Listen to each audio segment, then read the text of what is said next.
Hello, everybody. I am Nancy Narang, and welcome to the Global Women Achievers Festival 2021.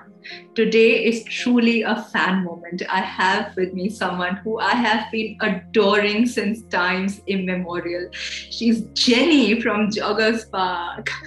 And what has she not done? From TV ads to modeling to acting to now being an entrepreneur. Welcome to the show, Perizad. Thank you, Nancy. It's so wonderful to get an introduction like that. You made me feel wonderful and valued, and that's such a big high. Thank you. This is going to be great. Thank you for a fab start. It is an absolute delight, and whatever I said is so true. You are like the intelligent man's sex symbol. I don't want to objectify, but that's true. You're like, the way you look, the way you talk, the way you carry. There's something just so very un-Bollywood-like about you, and yet you fit in beautifully. So, starting from that, did your entire personality and your entire, the way you are sort of made you feel that not quite like the Indian typical actor and I might not fit in? How did that work for you? So thank you, Nancy, first of all, for that compliment. So I didn't ever realize that acting was going to be something that I would do. It was always going to be an entrepreneur since I was a little child, because I'm obsessed with my father, and it was going to be Zorabian chicken, and life was never supposed to be about acting. Although all through school and college, I was dramatically inclined. I would be doing ballet. I'd be, winning every elocution competition. And that's, of course, because of my mother, who was so hugely supportive and encouraging of any performing art. When I kind of got my first commercial, I was at a Navjot, and the model coordinator, Mona Rani, was there, and she asked me to do Clearasil. Yeah. Right? So my first film also happened with Mona, which was quite by accident. And honestly, when I got Bollywood calling, I didn't in my wildest dreams think of it being a career option. So never in my life did I imagine that I would be fortunate enough to have a career as an actor. Bollywood calling happened, and I was working, I remember, at Zorabian. And I told my father, can I just go for 1 month, shoot in Hyderabad and come back? And, it was English. It was, it was not threatening for my parents. So they sent me, and that's how Bollywood calling happened. And I think I was there at the right time, at the right place. This whole wave of offbeat cinema kind of took off. And, I shot the film. I came back. I was back at Zorabian, buying soya, buying makka, dealing with live chicken at that point. And, 2 years later, Pritish Nandi kind of released the film. And he said, I want this girl on the hoardings all across Bombay. And just like that, my life changed. I had a beautiful tenure as an actor. Of course, I was more offbeat, because that was the niche that kind of accepted me. Bollywood only happened with a Bollywood calling, with Joggers Park, Jenny, which is, I think, an iconic character, and Ek Ajnabi with Mr. Bachchan. So those were the two Hindi films that I've done. So I knew I was never the conventional Bollywood actor, although I always wished I was, because, I would have been more successful and kind of, done incredibly well as well. But I'm so fortunate to have been at the right time, at the right place, worked with some amazing people, from Victor Banerjee to Shabana Azmi to Rahul Bose to, Mr. Bachchan. I think I did the entire curve. I did a British film with Malcolm McDowell. I did played Indira Gandhi in China with Wei Lian, who was like the Amitabh Bachchan of China. So I've been very, very fortunate. And so even though I didn't fit a mold, I was okay with it, So did you at any point think, I wish I would have changed tracks or tried to mold myself into the entire image, the stereotype, and maybe things would have panned out differently? Or were you like, take me as I come, or leave it? So, Kunal Vijayakar directed me for my first play, Kul Unfaithful. And he was trying to give me some grief, and I said, listen, if you think I'm so terrible, throw me out of the play. And he's like, this is your arrogance talking, because you come from a good family and whatever. He gave this big bhashan. So I think I enjoyed acting, but it was honestly never a big career that I imagined it to be. I didn't kind of, I took what came my way. I did what I enjoyed to do. So in hindsight, if I had to play the whole thing back again, I would do things a lot more differently. I would have taken it far more seriously. I would have definitely focused on more Hindi cinema as well. There were so many opportunities I said no to. Subhash Ghai offered me Ek Ajnabi, which Priyanka Chopra kind of did, and eventually, and I refused to do it because I didn't want to do that one scene in a swimsuit. So I'm just saying, right? And if I had done that, it would have been a completely different life for me. So I think, but having said that, I did what I had to do. I kind of played within my fears in a way, I think. And, I was pretty scared and intimidated as well. So I think I played a bit too safe. That's hard to believe. I'm very fortunate to have done what I did. Yeah. So now, after that, your life took an entirely different journey, and you went on to become an entrepreneur, and your brand won the Best Brand Award in 2019. Now, from there to here, that is quite a transformation, or should I say, your journey completely changed. So, how did you take to that? So, Nancy, since I was 8 years old, if anyone asked me, what do you want to be? The answer was always, I want to be an entrepreneur. I had an uncle who was doing his MBA at Cornell, and I wanted to do my MBA, and I wanted to help my father. Right? That was always like this typical little girl fantasy. And, I went to the US, I got an MBA. I was very clear I would do marketing and advertising.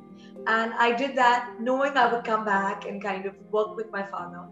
So when I was in the US, I used to idolize a brand called Purdue, which is a family-owned business, but the second largest in the United States. And that was always, like I said, the dream. That was the plan. I just happened to do Strasbourg after my MBA program. And, that kind of for 1.5 years, I got that acting jhatka in America. But I came right back as per my word to my dad. And I started working at Zorabian. And like I said, this acting thing kind of, destiny sometimes kind of has a way of playing out, right? So I did the acting thing. But all in between, my films or whatever, I was always kind of working with my father, giving him input, helping Zorabian. And of course, once I got married and I was pregnant, I'm not someone who would really sit at home. My father was launching, this ready-to-cook range. He had some packaging shot, which was really crappy. And I called it down market. And in typical Irani style, my father gave me 4 bad words and said, don't act prissy and kind of say, this is so down market, come and fix it. So I went into the office to kind of fix the packaging. And of course, I had so many references from the United States. So that's what, I wanted it to look a certain way. And, I went there and I realized that, okay, this company is really not ready for retail. And we were, of course, going through a financial, stress period at that point of time. So I was pregnant. I said, you know what, I'm going to get back to work. So I kind of started working with Zorabian 12 years ago when we were going through a bit of a rough time, not a bit, a very rough time. We were an institutional brand that was kind of, floundering because we were not cost competitive. We didn't have the economies of scale to match the larger companies. And I stepped in with my father having this vision of wanting to launch this brand. And it was amazing how we started with no funding, no money, but, we kind of took it one day at a time. And it was incredible because, sometimes when you go into firefight and go into kind of, if things were all hunky-dory, I don't know if I would have been at Zorabian as soon as I did. I think because we were going through such a hard time, I kind of stepped in. And it's been an amazing 12 years where we've kind of grown the brand, and it's kind of from being just a Mumbai-centric brand. Today, it's a pan-India brand. It's available all across India. It's in the top 3. And as far as quality products are concerned, we're like the #1. So, it's a great journey. I have my brother handling the farm and the operations. So he's kind of handling that end. I handle the front end. So I'm doing sales, distribution, marketing, operations, doing that whole really, really exciting front end, working with a great team of people, both at the farm here. So it's been fantastic. Honestly, it's fantastic. Didn't know I had the ability to kind of do what we have on. But I think it's a great team that's helped me do that. Trust a woman to fix things like nobody else. Sometimes, like when we're thrown into a situation, you'll just kind of, figure out a way to fix it. And sometimes when we intellectualize something, we don't even make a start. We procrastinate and don't make a start. So really, I think I'm a firm believer that in great adversity comes the greatest opportunity. And had we not been in this situation we were at that point of time, I would have, had my kid, I would have gone back to acting, and I would have probably continued being an actor and not been a murgi wali, So I think everything kind of, found its way. So, Perizat, you've now been doing this for a while, and you have your own family, and there are kids, and everything. So, how do you maintain that entire work-life balance with such a busy schedule? So, I don't have a work-life balance. I'm perpetually exhausted. I'm perpetually cranky. I'm perpetually struggling, right? So I wish, I could say and fib and say, oh my God, I've got it all worked out. I'm an extremely hardworking person. I'm an extremely sincere person.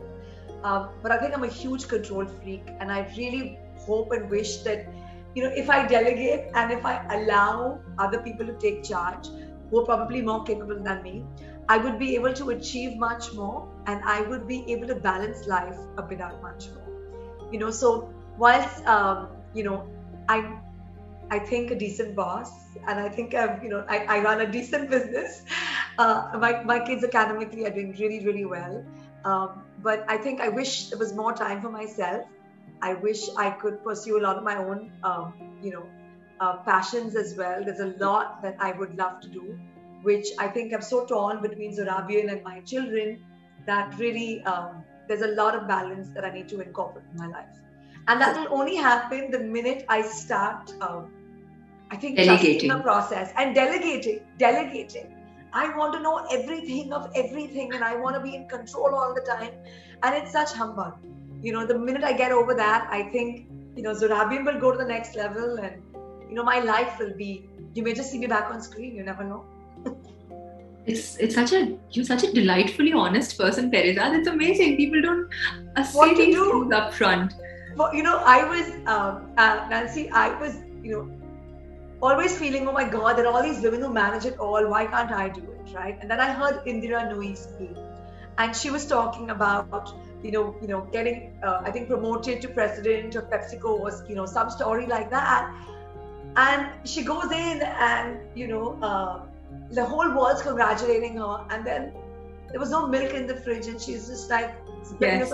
Oh, there's no milk in the fridge, right? And that kind of really brought me so much peace, knowing that, even someone as fabulous as Indira Nooyi kind of, everyone feels inadequate or feels like they're not good enough in something or the other. So I think it's best to be honest and say work-life balance is something that one always strives for. And that should be like an effort every day, but it's always a struggle. You're always kind of, balancing. Especially more for women. I'll tell you why, because they're expected to sort of balance it all, take care of everything. You always have your plate full, and you're always juggling, and you're always expected to do everything up to the mark. Somehow men may not, have it like that. So they're sort of, I think the stakes are higher and harder for women. I don't want to be like a hardcore feminist and say that, but it is true. And I think, so I work at Zorabian, and we're doing all these fantastic things in the company, and really with God's grace, we're doing so incredibly well. But my kids' grades matter. If I don't know, if there's a submission delay, it bothers me, right? So everything has to be perfect. And I think men don't have that. Absolutely. Men don't have that need to be obsessively perfect, right? So my husband's really an achiever in himself, but he's like, you know what? The kids need to figure it out. And if they don't, it's okay. And I'm like, how can you say that? And for me, anything less than an A* is me not having my job done right. So it's I think men are a little more easygoing in terms of expectations. Also, I think women are always have that innate guilt that they feel that they need to measure up and they need to, as if they need to prove themselves at every point. You could be doing great in the boardroom, but if your child is not getting grades, there's no point. Or if you don't know how to cook the best dishes, what's the point? So luckily, the only thing I don't feel guilty about is not knowing how to cook, right? I mean, I know how to cook, but I don't cook. And that's the only area where I have no guilt, right? But otherwise, I'm guilty about not spending time with my husband. I'm guilty about, my God, I could have done so much more with Zorabil. So if I see any of our competitors doing something else that they've kind of beat us to, I get really irritated. If my submissions with my kids are late, it bothers me. I put on too much weight. Everything is so, women can be so self-critical. Sometimes I feel we don't need anyone else to kind of draw us down. Sometimes our own mind can kind of really, drain us.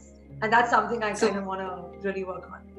So to wrap it up, Perizat, what message do you want to give to all the women who are out there listening? You've changed your paths, you've flourished in everything you've set your mind to. What would you like to say to all the women listening to you out there?